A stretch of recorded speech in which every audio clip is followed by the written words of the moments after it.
Assalamualaikum dan salam sejahtera. Pagi yang ceria, pagi yang tetap bersemangat. Harapnya kalian di rumah sentiasa bersemangat bersama kami hanya di Sejahtera Asia. Baiklah, hari ini anda tidak berkeseorangan. Saya tidak berkeseorangan. Saya bersama rakan saya iaitu Sharon Kezia. Hari ini berhujung minggu kita, hari Betul. Sabtu iaitu 22 Mei 2021 bersamaan dengan 10 Syawal 1442 Hijriah. Ya, masih lagi dalam mood raya sebenarnya, Sharon. Betul tu. Jadi kita nak ucapkan terima kasih kepada penonton setia Sejahtera Asia yang memilih siaran Sejahtera Asia pada pagi ini dan kita bersiaran di saluran TVS 122 Astro dan My TV, Syah. Ya, betul. Jadi mungkin hari hujung minggu, hari Sabtu merupakan hari yang dinanti-nantikan oleh setiap masyarakat, setiap individu, kerana hari ini merupakan hari yang kebanyakannya saya boleh katakan di sini adalah tidak bekerja. Betul, Jadi dekat masa rumah ini saja. diluangkan bersama-sama dengan anak-anak di rumah, mungkin membersihkan rumah, Syah. Lepas tu jangan ke mana-mana. Teruskan kesetiaan bersama kami di Sejahtera Asia. Jangan tukar channel anda sebab kami ada banyak perkongsian yang ingin dikongsikan kepada anda semua di rumah. Dan juga apa topik yang kita akan bincangkan pada hari ini, Sharon? Hari ini kita akan bincangkan topik, kita akan kupaskan bersama anda kesan penggunaan gadget ke atas mata kanak-kanak. Satu tinjauan pendapat yang dilakukan Lembaga Penduduk dan Pembangunan Keluarga Negara pada tahun 2020 mendapati 78.3% ibu bapa membenarkan anak memiliki gadget. Situasi itu amat membimbangkan kerana sikap masyarakat kita dilihat begitu terikat dengan gadget dan peranti digital untuk memperoleh maklumat serta berkomunikasi tanpa mengendahkan dunia fizikal di sekeliling mereka. Jadi kalau kita lihatkan, Syah, generasi Z ni memang sudah sinonim dengan penggunaan gadget dalam kehidupan seharian mereka. Sebab kita lihat, saya pernah lihat dah, Syah, seawal usia 2 tahun, saya pernah melihat di food court, kanak-kanak itu bermain gadget. Dengan masa muda dengan gadget yang berada dekat di mata kanak-kanak tersebutlah. Dan juga Sharon, sebenarnya ada ibu bapa yang masih lagi tak mengetahui apakah antara kesan sampingan yang boleh anak mereka peroleh daripada penggunaan gadget yang terlalu lama ni. Boleh tak Sharon kongsikan kepada penonton-penonton di luar sana apakah antara kesannya? Ya, antara kesannya penggunaan gadget yang lama ni boleh menyebabkan penglihatan bukan saja kanak-kanak, malah orang dewasa dan remaja juga boleh mendapat kesan daripada penggunaan gadget yang berpanjangan, iaitu penglihatan kabur. Penurunan tahap penglihatan yang teruk akan menyebabkan sakit kepala dan penglihatan berganda. Jadi kalau kita perasankan, Syah, kalau kita tengok kita punya smartphone dalam tempoh yang lama, selepas tu kita alihkan smartphone kita tu, dan bila kita tengok ke hadapan tu, kita tengok ke tempat lain, ada kabur sikit. Betul, dia macam ada transmission end tu. Betul, macam tiba-tiba ada double vision, berganda lah kita nampak situ. Jadi itu adalah untuk pengetahuan penonton, itu adalah akibat bermakna. Itu adalah tanda anda menggunakan gadget terlalu lama. Jadi elakkan daripada penggunaan. Boleh guna, kita faham. Penggunaan gadget ni memang sangat penting dalam kehidupan seharian kita. Namun perlu ada had, ya penonton. Ya, betul. Jadi selain daripada menyebabkan penglihatan kita kabur, penggunaan gadget yang lama ini juga boleh menyebabkan mata kering. Jadi kedudukan kanak-kanak tu semasa menggunakan alat peranti yang tidak sesuai akan menyebabkan masalah mata kering, mata penat dan kesakitan di bahu dan leher. Bukan mata je, Syah, dia macam satu package. Macam upper body itulah, semua kena. Bila dia duduk, kanak-kanak tu akan mainkan, dia akan tengok. Kadang-kadang dia bawa baring kan. Kadang-kadang baring sekali, bawa sekali gadget tu. Mata tak berkelip-kelip pun. Tak berkelip. Lepas tu mata tu ikut saja mana gadget tu pergi. Betul, tu tanpa sebenarnya rehat. Jadi itu adalah sedikit sebanyak yang saya kongsikan kesan penggunaan gadget yang berpanjangan ni ke atas mata. Selain daripada itu, Syah, apa lagi kesan ni ke atas mata ni? Kesan yang seterusnya adalah peningkatan miopia. Apa tu miopia? Miopia adalah rabun jauh. Itu penggunaan gadget akan menyebabkan renggangan berbola mata kita ni berlaku proses akomodasi berlaku pada masa yang sama. Jadi terdapat satu kajian mendapati bahawa hampir 1 bilion kanak-kanak mengalami rabun jauh menjelang tahun 2050 akibat terdedah kepada cahaya daripada telefon bimbit ataupun gadget elektronik ni. Tu yang kita risaukan sebenarnya. Sayang mata anak-anak, mata sepupu kita ataupun adik-adik semua. Dan juga seterusnya, Kerosakan saraf mata akibat pendedahan terhadap cahaya biru dari skrin paparan gadget. Syah, sebenarnya dalam kehidupan seharian Syah ada tengoklah budak yang bila dia dah terlalu lama sangat bermain dengan gadget, kadang-kadang mata dia boleh kelip-kelip. Itu yang kita risau. Mungkin saraf dekat mata dia tu dah tak berfungsi dengan baik. Macam tak normal lah sebab dia dia tak berkelip normal. dalam masa yang Betul? pendek saja, tapi kelipan tu banyak. Betul, kelipan dia banyak. Dia tak normal. Betul tu. Dan juga sebenarnya ada terdapat beberapa langkah pencegahan yang boleh diambil khususnya kepada ibu bapa terhadap kanak-kanak dalam kesan penggunaan gadget ni. Seperti yang telah disarankan oleh Dr. Chung Yi, iaitu seorang pakar bedah mata, ialah melakukan pemeriksaan mata tahunan. Dan juga yang seterusnya adalah kurangkan tempoh waktu penggunaan skrin digital seperti yang telah disarankan oleh American Academy of Pediatrics yang telah mengeluarkan beberapa garis panduan kepada kanak-kanak saat kelahiran sehingga dewasa. Iaitu elakkan kanak-kanak berumur 18 bulan dari penggunaan skrin, dan kanak-kanak yang berumur antara 2 hingga 5 tahun hadkan penggunaan skrin digital kepada 1 jam sahaja. Kalau sekarang ni Sharon, Sharon rasa mereka main 1 jam ke? Tak, sebenarnya. Ini berdasarkan pengalaman saya sendirilah sebab saya ada anak buah yang saya perhatikan masih seusia dalam 3 tahun dan ke atas. Saya perhatikan mereka memang tak boleh berenggang dengan telefon tersebut. Walaupun mereka masuk dalam tandas pun telefon tu tetap dibawa. Betul. Jadi mereka memang tidak boleh berenggang dengan telefon bimbit lah, terutamanya sekali. Jadi bukan tak boleh guna, boleh. Kita tahu gadget ini memainkan peranan yang sangat penting dalam kehidupan kita masa kini, di mana ia digunakan untuk menghubungi satu sama lain dan digunakan untuk memperolehi maklumat.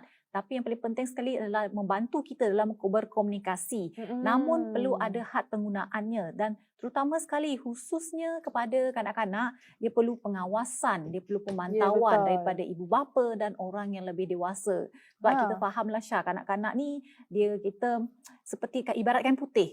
Kita yang harus mencorakkan mereka, kita yang harus menjelaskan. Kita faham, memang bukan mudah. Mungkin ada penonton yang Syah, alah cakap senang lah kan.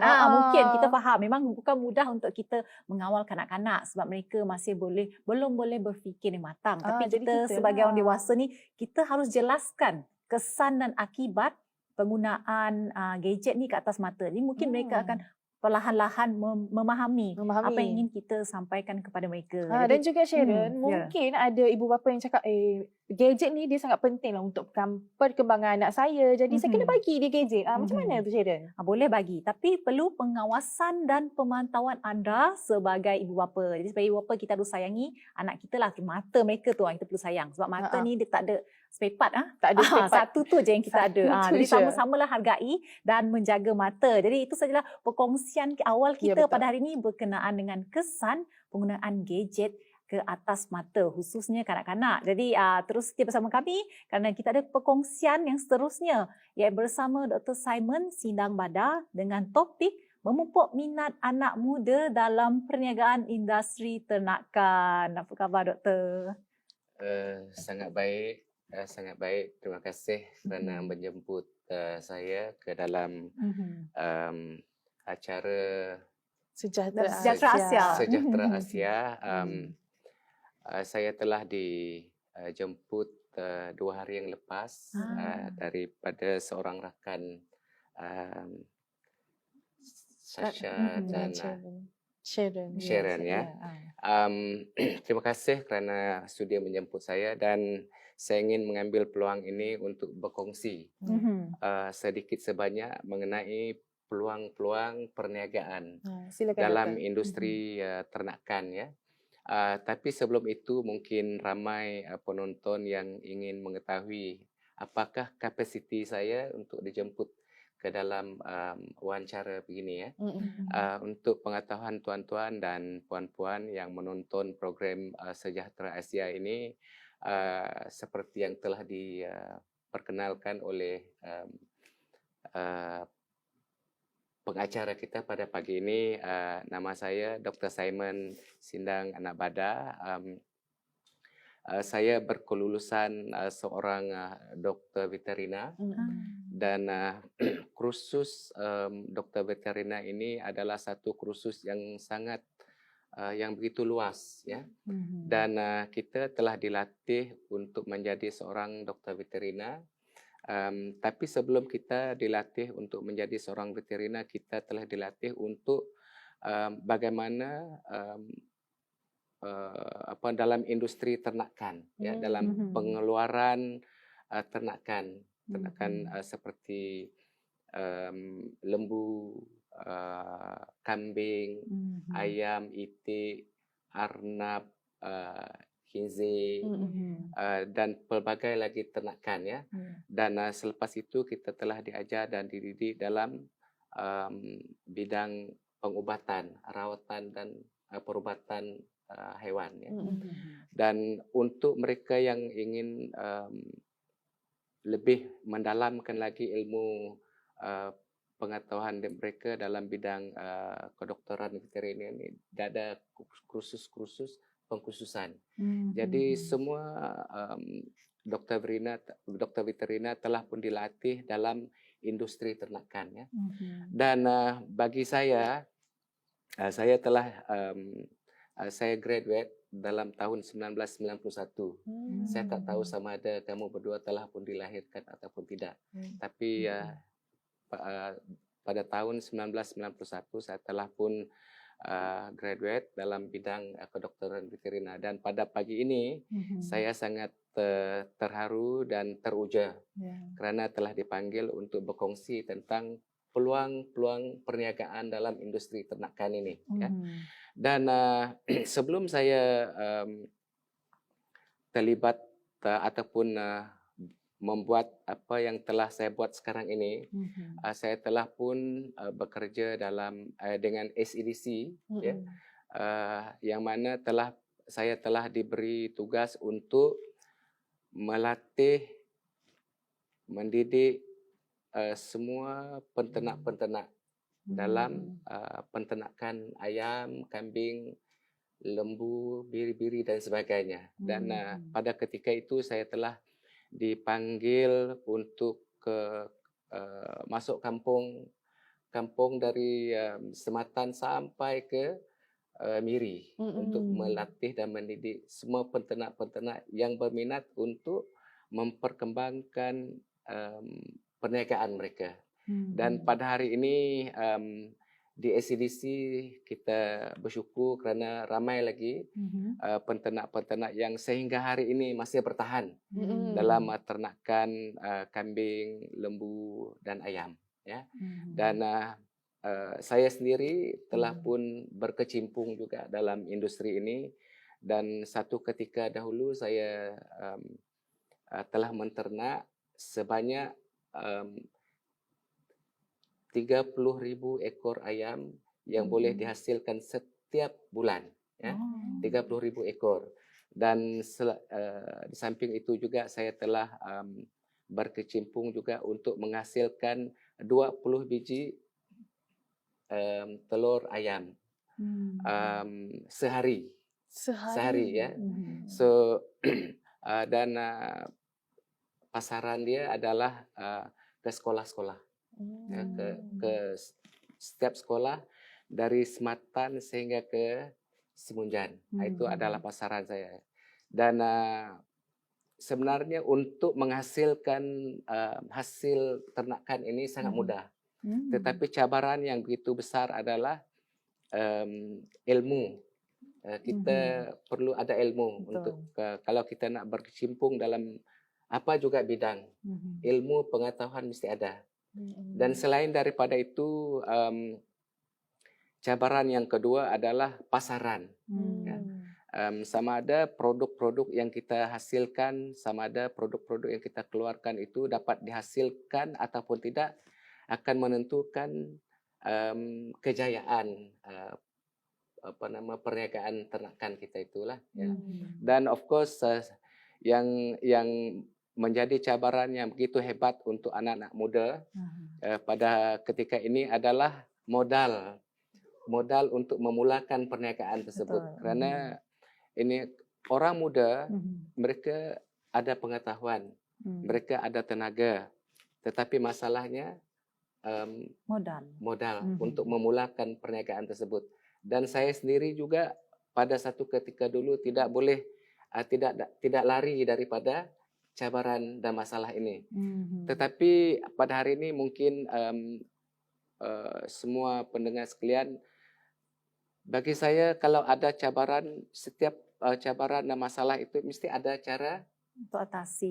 mengatasi dan cara penyelesaiannya. Mm-mm. Dan pada hari ini saya rasa kita anak-anak muda sangat bertuah, sangat beruntung kerana banyak kemudahan-kemudahan dari pihak kerajaan, daripada pihak perbankan ada disediakan untuk orang-orang muda yang ingin dan berminat untuk berkecimpung dalam industri ternakan ini. Cuma kemahuan anak-anak muda sekarang itu saja yang kita perlukan, kecekalan mereka untuk menghadapi cabaran itu. Sebenarnya perkongsian yang panjang lebar, Syah, dari awal perkongsian Dr. Simon telah kongsikan dengan kita latar belakang beliau dan cabaran yang dia hadapi dalam industri ternakan ini. Sebenarnya banyak lagi yang ingin dikongsikan, Syah, bersama kita dan penonton-penonton. Terus setia bersama kami hanya dalam Sejahtera Asia.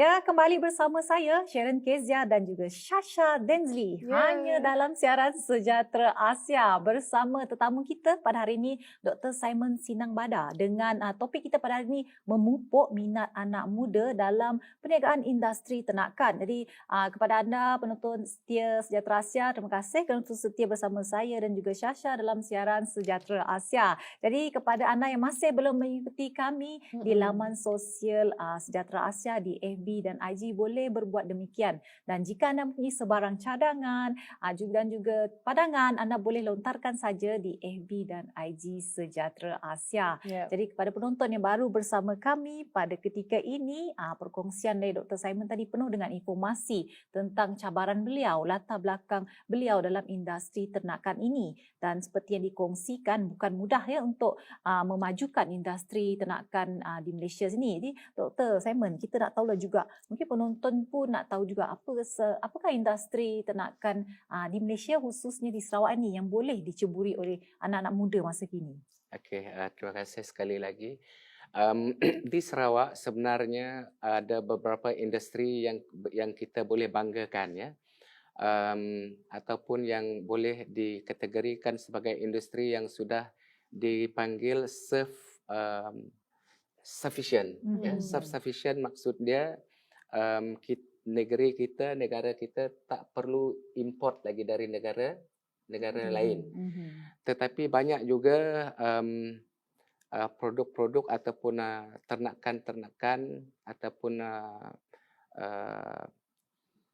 produk pertanian ataupun produk ternakan yang perlu pengimportan. Jadi kalau kita melihat apakah bidang yang self-sufficient dan juga apakah bidang yang masih banyak import dari negara lain, jadi dari sana kita boleh menilai ataupun membuat keputusan apakah industri yang boleh diceburi oleh anak-anak muda ya. Jadi pada pagi ini saya ingin saya mengupas apakah industri-industri yang self-sufficient ya. Di Sarawak yang pertama adalah industri ternakan ayam untuk mengeluarkan daging ayam. Ini adalah industri yang self-sufficient. Maksudnya di Sarawak kita sudah ada ramai penternak ayam ya. Jadi untuk anak-anak muda yang ingin berkecimpung dalam industri ternakan, industri ini boleh dilupakan kerana sudah banyak penternak ya. Yang kedua, pengeluaran telur ayam. Pengeluaran telur ayam pun kita sudah mencapai tahap self-sufficient ya. Dan yang ketiga, industri kinze ya. di Sarawak pun kita sudah mencapai tahap sufficient, malah kita menjadi pengekspor ke negara Singapura, ya. Dan 3 ternakan bidang ini adalah bidang yang sudah kita mencapai tahap self-sufficient. Jadi kalau kita nak memasuki bidang ternakan, ya, ketiga-tiga ini we can forget about it lah. Ya, jadi tetapi masih ada juga peluang-peluang kalau kita nak menghasilkan daging ayam, daging kinzi dan telur ayam, ini adalah peluang dia tidak berapa banyak lagi, ya. Dan pada hari ini industri yang orang-orang muda boleh ceburi adalah industri ternakan ruminan. Ruminan maksudnya adalah ternakan kambing, ternakan lembu, ternakan kerbau. Ini ada industri yang masih pada tahap infant, maksudnya belum berapa matang lagi, ya. Jadi maksudnya dia masih banyak peluang-peluang untuk diceburi, ya. Dan ketiga-tiga industri ini bagi saya di Sarawak, ya, di Sarawak masih banyak peluang-peluang untuk orang-orang muda terlibat sama berkecimpung dalam industri ternakan ini, ya. Dan di Sarawak mereka-mereka yang berkecimpung dalam industri ternakan lembu untuk menghasilkan daging lembu tidak ramai, ya. Yang pada ketika ini organisasi seperti Salkra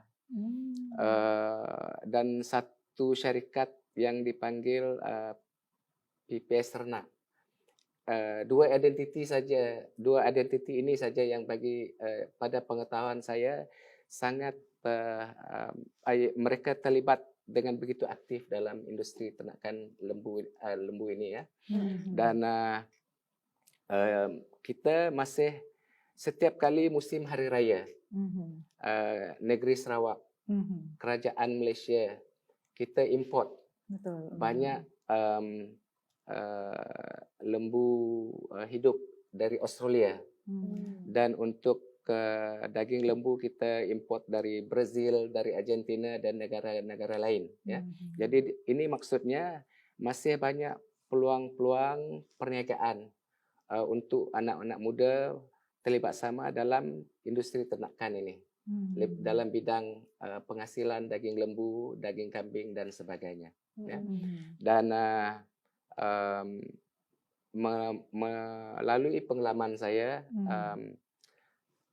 telah bekerjasama dengan satu syarikat yang kita panggil PPS Ternak, yang mana saya telah dipanggil untuk membantu mereka pada satu ketika dahulu, dan pada hari ini kita masih banyak bergantung kepada import dari Australia kerana negeri Sarawak, kerajaan kita ada satu ladang di Australia, dan setiap kali musim perayaan memang tak cukup lah, memang tak cukup. Semua lembu yang dihasilkan oleh Salkra, ladang-ladang lain, ladang SOP dan sebagainya memang tidak mencukupi. Memang. Jadi walaupun kita mempunyai peladang-peladang di negara kita, namun bekalan seperti kambing, lembu dan biri-biri, bekalan tersebut masih belum mencukupi, Syah. Masih belum mencukupi. Dan juga tadi Dr. Simon ada bagi tahu jika ada yang berniat untuk membuka ternakan telur ke ayam ke ataupun kinzih, rasanya boleh slow down lah, sebab tu dah macam permintaan yang terlalu banyak.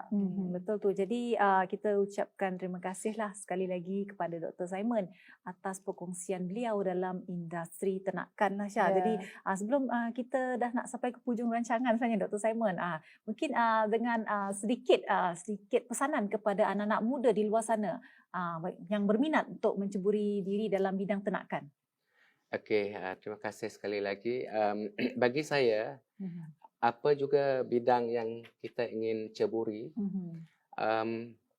yang paling utama sekali adalah ilmu pengetahuan. Ya.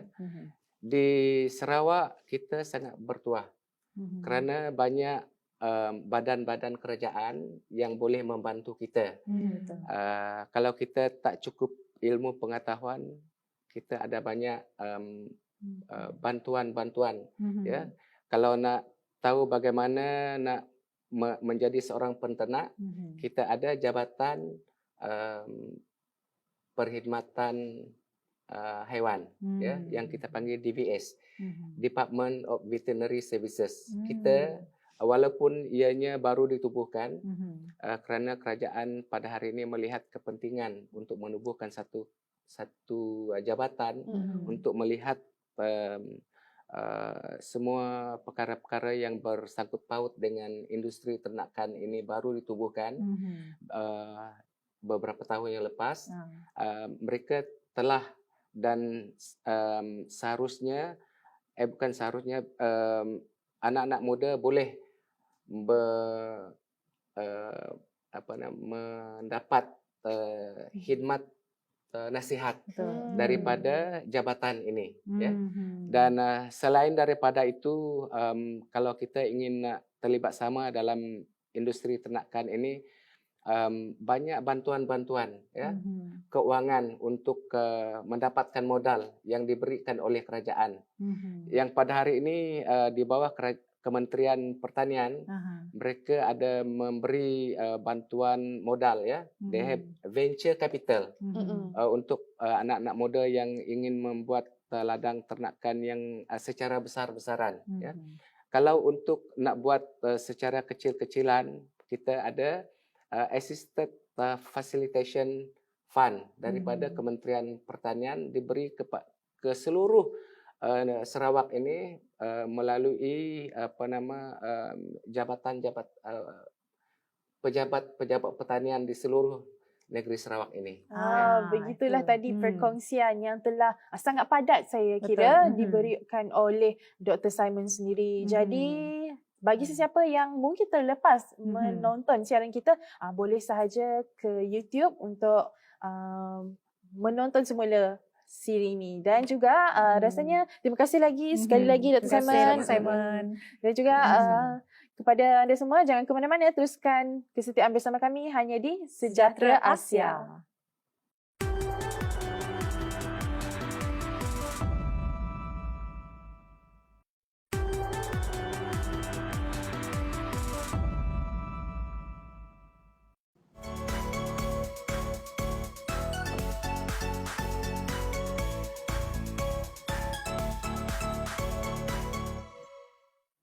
Ya, anda kembali bersama saya, Sharon Kezia, dan juga Syasha Denzin. hanya Tadi dalam siaran Sejahtera Asia. Ya, tadi Sharon kita Hmm. dah dapat banyak input mengenai industri pertanian, peternakan, industri peternakan. Daripada Dr. Simon sendiri. Sebenarnya kita tak cukup masa juga tadi. Betul. Banyak sebenarnya perkongsian yang ingin dikongsikan oleh beliau. Tapi tak apa, bagi sesiapa yang terlepas siaran kami, boleh saja ke YouTube.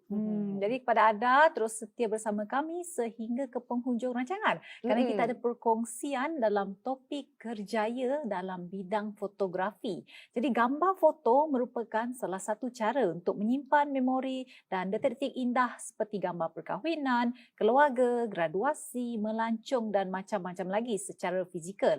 Perkhidmatan fotografi sekarang ini masih mendapat permintaan yang tinggi kerana ramai yang mahu mendapatkan gambar foto yang berkualiti tinggi, kan Syah? Jadi kalau kita lihat, kalau kita sebut saja pasal gambar ni, memang meratalah kita dapat lihat memang orang sekarang ni memang suka dengan bergambar, suka sebab untuk menyimpan kenangan sebenarnya. Betul. Dan lagi-lagi pada mereka yang remaja, bukan remaja saja, kita pun sama juga. Kalau kita tengok orang yang berusia pun boleh tahan juga selfie tu Syah. Lepas tu mereka akan muat naik di laman sosial masing-masing. Tapi hari ini kita bawakan anda seorang fotografi yang sangat terkenal di negeri Sarawak.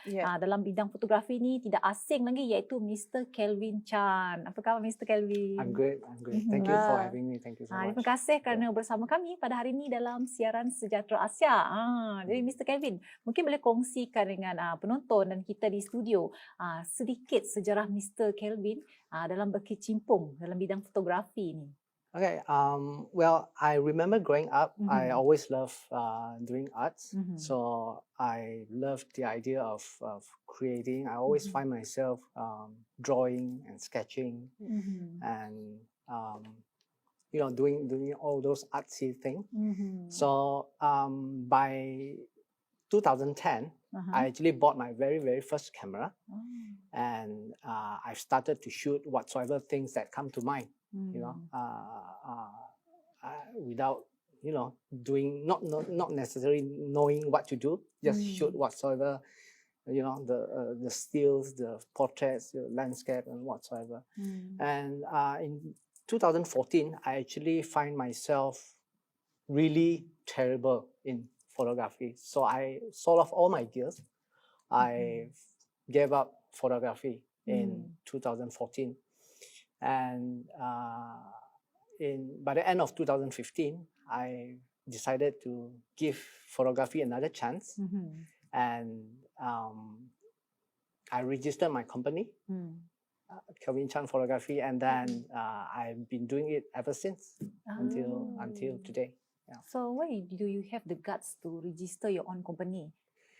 Um, I mean, yeah, you have your up and down in your photography, and then suddenly, where do you find your strength to start your own company? Okay, I remember being really, really stressful. I've been working different kind of jobs, here and there, and then I don't see a future in what I'm doing. I wanted to do something that I can actually relate to. I want to have something which is I love doing it. I want to love coming to work every single morning. So by the end of 2015, I decided just quit my job, without knowing anything about, not into depth on photography. I just registered it, and then that's it. So there's no turning back. I already registered the company. I already resigned from my previous work, and it's either I have to make it. If I don't, then it will be terrible. Not just for me myself, but for my family as well. So this is something which is I really strive on doing. Jadi kita nampak bermula daripada hobi tu dan juga passion yang ada tu yang minat yang sangat menyebabkan mendalam dalam minat bidang yang mendalam. fotografi ni, Syah. Dan memberi satu pencapaian. Bila cakap tentang pencapaian, boleh tak Encik Kelvin beritahu dengan penonton dekat rumah apakah antara pencapaian yang Encik Kelvin capai setakat ni? I am really lucky and blessed with a few of my artwork which is awarded from outstanding photography platform that I really, really respected. From like RPS, the Royal Photographic Society in the UK, the MPA, WPPI, and WPPA, PX3 from Paris. I got a few, so I'm really blessed and lucky. Tengok pencapaian tu bukan biasa-biasa je dia. Betul, bukan mudah sebenarnya untuk menjadi seorang fotografer ni, sebab persaingan, kita tahu persaingan dekat luar sana memang banyak. Jadi maybe you can share with us what is the challenging that you face in photography. I think everyone's is different. But for me, I think the greatest challenge for me is to always be staying grounded. Because you have to be firm on what you want in life, and in this case, photography. Because as a creator, it's always hard. The journey itself as a creator is always hard. So we tend to try to satisfy all our clients as much, which is good, because you always want to have clients which is satisfied with your work. But sometimes we too caught up in doing that, we forgot about what we want in life. What do you passionate towards? You forgot about what you want in what you're doing. So I really passionate towards photography. I love doing what I'm doing right now. So I don't want to do it for the sake of just doing it. Yeah. So to have it to be like, you can say like preserving your passion towards what you love doing. So that one for me is very, very important. So it's very it's one challenge that you need to face too. Between you need to balance you need to balance your passion and you need to between to satisfy your client too at the same time. So are you doing this as a full time or as a part time? It's full time. Yeah, ever since I registered my company back then in 2015, I've been doing it full time until now. Selain daripada dalam bidang fotografi, ada tak Encik Kelvin melibatkan diri dalam skop sinematografi ataupun videografi? Currently, no. I try my best to just stick on photography itself because photography is a huge range. I have not mastered all of photography yet. And I know a lot of people are saying that photography and video are slightly similar, but for me it's totally different. It's better for me to like master the whole 100% of photography other than 50% of photography and then 50% of videography. So I really just want to be focused on photography itself. Patutlah hasil daripada fotografi yang dilakukan oleh Encik Kelvin ni sangat berkualiti saya. Betul tu. Sebenarnya kalau kita lihat dunia fotografi ni memang indah sebenarnya. Banyak yang kita boleh ekspresikan dalam diri kita, kita boleh luahkan dalam bentuk fotografi. Ni hanya golongan karyawan saja yang dapat mengekspresikan diri mereka tu, minat mereka tu dalam karya yang mereka hasilkan. Semuanya hanya dalam Sejahtera Asia.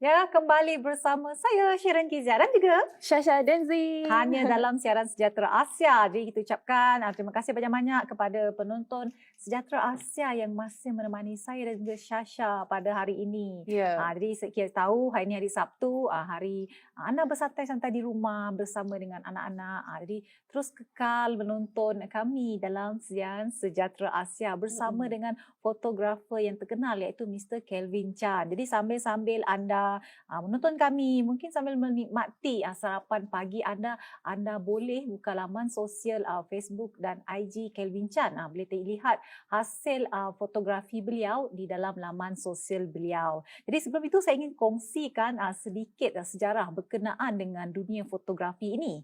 Pada abad ke-5 sebelum Masihi, seorang yang bernama Moti mencipta gejala fotografi. Apabila sebuah ruangan gelap ada lubang yang memancarkan sinar, maka di tembok suatu ruangan tersebut akan terlihat gambar sumber cahaya tadi secara terbalik. Ibnu Al-Haynan, seorang Arab juga menemukan gejala yang sama. Gambar foto pertama dibuat pada tahun 1826 selama 8 jam. Louis merupakan bapa fotografi dunia yang ditemui pada tahun 1837 dan kamera obscura merupakan kamera yang pertama kali dipakai untuk mengambil potret. Obscura telah diubah suai sehinggalah terciptanya kamera Kodak yang pertama kali ditemukan oleh Snapshooter pada tahun 1888 di Amerika Syarikat. Jadi itu sedikit sebanyaklah sejarah dunia fotografi ini yang kita lihat boleh dikatakan sebenarnya dah lama. Begitu banyak usaha yang dilakukan untuk memperkembangkan, untuk menaik taraf fotografi sehingga yang kita ada pada hari ini, Syah. Dan Sharon, tadi ada tertarik sebenarnya dengan ayat Kodak yang lama dah tak dengar ayat Kodak tu. Bila teringatkan Kodak apa yang kita nak condense tak boleh lah pula sebab kita pernah guna, tapi dari sudut yang macam kita kata kelemahan lah, boleh dikatakan kelemahan apabila kita mengambil gambar tu, kalau gambar tu tak cantik ke gambar tu tak elok ke, kita tak boleh nak delete, tak boleh nak edit apa. Tapi zaman sekarang ni dia macam dah zaman moden, jadi dia jadi mudah. Jadi Mudah sekarang mereka ni semua. ambil lah banyak kali, banyak gambar yang anda inginkan, anda boleh edit, boleh delete, jadi boleh secara tak langsung sebenarnya menjimatkan wang juga Syah, sebab kita boleh pilih mana gambar yang sesuai, gambar yang cantik, dan kita boleh bawa ke kedai, boleh print untuk cuci. Dan sekarang ni boleh juga dilakukan di rumah sebenarnya, tak perlu bawa pergi ke kedai kamera. Tapi dalam masa yang sama juga Sharon, kalau tak ada teknik-teknik yang betul, tak menjadi juga gambarnya. Betul tu. Jadi kita dekat sini bawa kita ada kita punya pakar dalam bidang dunia fotografi ni. Apa kata kita pergi tanya dia Syah? Jadi Mr. Chan, maybe you can share with us what is the best technique to take photo? There's for technique for me is as a photographer, you always start with the basic first. Okay, you always basic is very, very important. Okay, it's the foundation of the structure of everything. So once you already master the basic, so basically I just went full on experimenting on different kind of lighting, different kind of style. There's no right or wrong on doing photography. There's no right or wrong. Jadi saya sebenarnya tertarik lagi sekali Sharon. Bagaimana kalau ada seseorang ataupun rasanya ada juga sesiapa yang berfikiran macam, saya ni tak fotogenik. Jadi boleh ke nak ambil gambar yang macam ni, cantik nak ambil gambar yang cantik. Okay. Alright. So what we mentioned just now, that for me there's definitely non-photogenic people. Usually I have clients coming to me saying that, Kelvin, I'm not photogenic. How can I do this? Can I do? For me, there's no such thing as no photogenic people. If you take a photo and then the photo came out really bad, all right, it's the photographer's fault. Okay, it's not the subject's fault. This is the burden and the stress that I wanted to put into myself, so that I can actually produce, as best quality for my clients. Jadi kepada penonton, sekiranya anda rasakan bahawa macam tak fotogenik lah kan Syah, jangan risau, Mr. Kelvin akan membimbing anda, akan membantu anda untuk mendapatkan gaya yang cantik, untuk mendapatkan hasil gambar yang cantik. Jangan risau, anda boleh saja hubungi beliau. Mr. Kelvin, mungkin ramai juga penonton tanya, bagaimana mereka nak menghubungi Mr. Kelvin? Okay, you can definitely Google me under kelvinchan.photography, or my IG is at kelvinchan.photography as well, and my Facebook is kelvinchan.photography. Kita tadi ada, jika penonton tengok gambar-gambar yang telah disediakan di dalam kaca TV, ada gambar-gambar, mungkin ada yang berfikiran macam, model ke? Betul tu, Cik Kelvin? Adakah mereka semua model? Yes, but most of the time, the photos that you see in my portfolio, most of the time are my clients. Most of them are like very, very first time shooting. So not everyone can do it. Anyone can do it. Jadi tiada istilah di sini, saya bukan seorang fotogenik.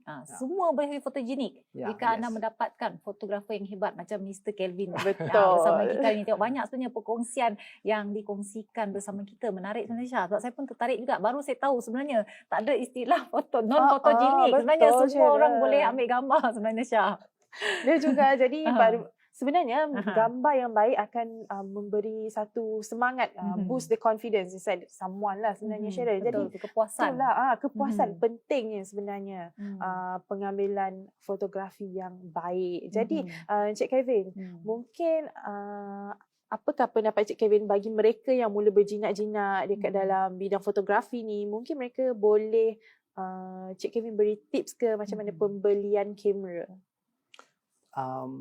For buying your first camera, and for me, like the smartphone right now is very powerful. If you just want to take a good photo, a smartphone is good enough. But if you are really, really serious about photography, I would definitely suggest you getting a proper camera, because you will have a full control on what you can do. More control on your your outcome that you want to achieve. Yeah. Yes. So is there any difference between the actual camera and the smartphone?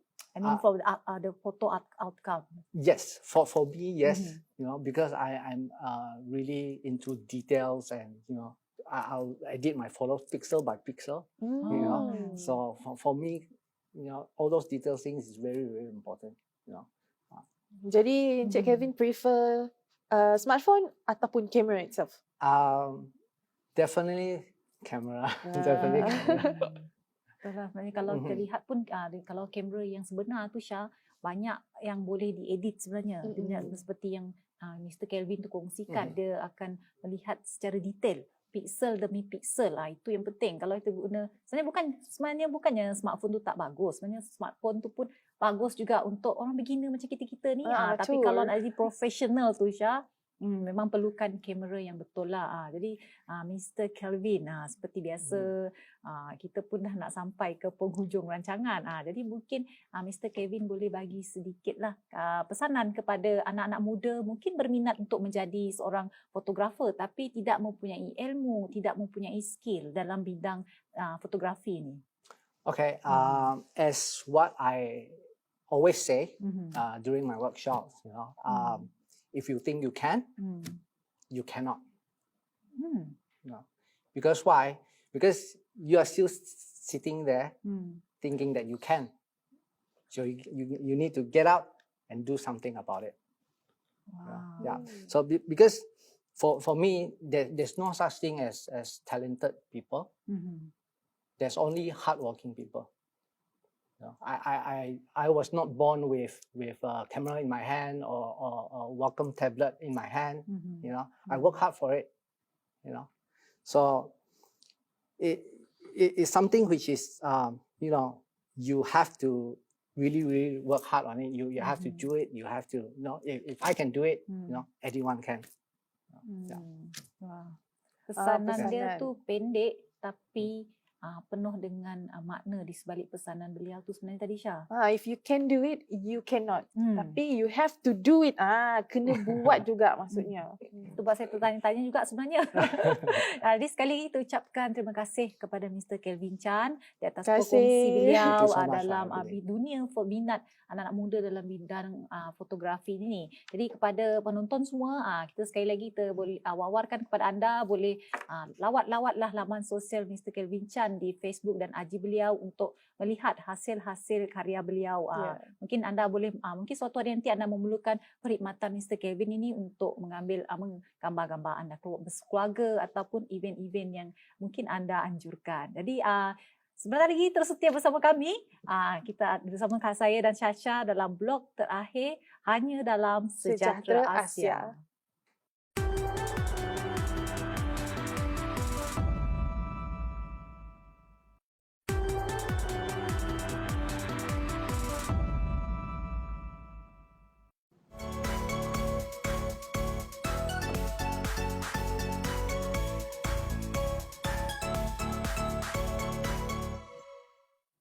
Ya, terima kasih kerana setia bersama kami sehingga ke penghujung rancangan, iaitu penghujung blog, iaitu kita akan memberi satu, apa kita cakap Sharon? Kita akan merumuskan apa topik yang kita kongsikan dengan anda pada pagi ini. Iaitu yang bertajuk, yang pertama tadi tajuknya adalah memupuk minat anak muda dalam perniagaan industri ternakan yang dibawakan sendiri oleh Dr. Simon. Dr. Simon Sinang Bada. Kita ucapkan terima kasih sekali lagi lah kepada Dr. Simon Sinang Bada ni Syah atas perkongsian beliau berkenaan dengan industri ternakan. Jadi kalau kita lihat seperti yang dikongsikan oleh Dr. Simon tersebut, bahawa ternakan seperti ayam, seperti telur dan juga kinsi sudah mencapai satu tahap iaitu self-sufficient. Di mana dalam 3 ternakan ini bekalannya telah mencukupi. Jadi kepada peternak di luar sana ataupun yang bakal menternak, mungkin anda boleh mencuba untuk berternak kambing, ada lembu lembu tadi yang seperti yang dicadangkan oleh Dr. Simon sendiri, dan juga tadi Dr. Simon ada bagi tahu dengan kita apakah perkara penting yang boleh anak-anak muda di luar sana untuk menceburi dalam bidang ini. Yang pertama adalah ilmu. Betul. Dan yang kedua adalah melihat pasaran-pasaran yang diterima lah pada masa sekarang ni, seperti yang telah Sharon bagi tahu tadi. Dan juga segmen yang kedua tadi, Sharon, apa? Segmen kedua adalah bersama dengan Mr. Kelvin Chan dengan topik beliau kerjaya dalam bidang fotografi. Jadi apa yang saya sangat teruja pasal topik ni, Syah, sebab baru hari ni saya dapat tahu bahawa tiada istilah non-fotogenik. Maknanya semua kita ni, Syah, semua memang kita ni ada fotogenik tu. Cuma kita perlu bimbingan dan tips daripada fotografer yang terkenal seperti Mr. Kelvin Chan untuk membimbing kita mendapatkan pose dan juga hasil gambar yang cantik. Dalam kata yang lain, orang yang tertentu sajalah yang boleh menyelahkan kita dalam seni fotografi ni. Jadi semuanya rasanya semua boleh jadi model, kan? Boleh juga. Dan juga kepada anak-anak muda di sana yang ada minat terhadap dunia fotografi ni, seperti yang Mr. Kelvin kongsikan tadi, anda perlu ada ilmu,